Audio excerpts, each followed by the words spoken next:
As we begin our journey into learning about the deaf community and deaf culture, it is important to first define culture and community.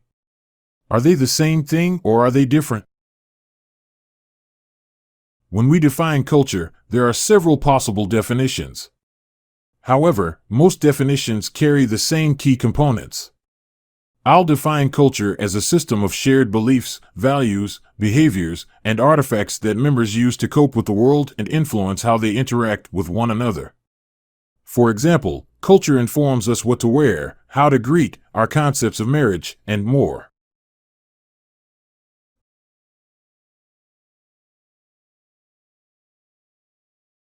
So, how is culture different from a community?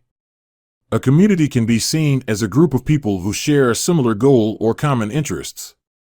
The focus of the community is on how the people work together and coexist. Whereas, culture dictates how we perceive and interact with the people in the community. Community is often seen as being tied to a geographical location, although it does not require it. Whereas, culture can be seen throughout history, traveling the world and spreading. Another way to look for the differences between culture and community is the field of anthropology. When we find artifacts of ancient civilizations and societies, the artifacts informing us about laws, governments, and how people coexisted is teaching us about their communities. Artifacts such as clothing, songs, and burial rites teach us about their culture. A civilization can have multiple cultures living together, but a culture is one group of people. The difference between community and culture will get confusing, as they are often used as synonyms. However, remember that people of the same culture share the same experience and connection, whereas people in the same community do not always have the same deep level of relationship.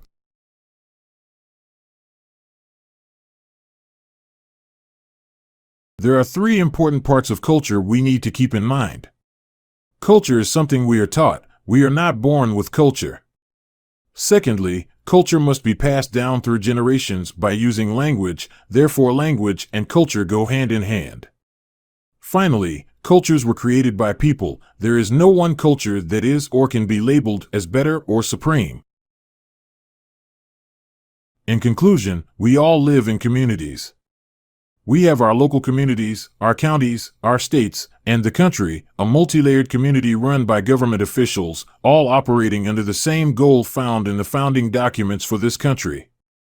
A list of common interests and goals to promote freedom and equality. At the same time, we are informed by our cultures. We coexist and live next to people from different backgrounds. We learn about their beliefs, their customs, and most importantly, we learn how to interact and respect those who are from a different culture.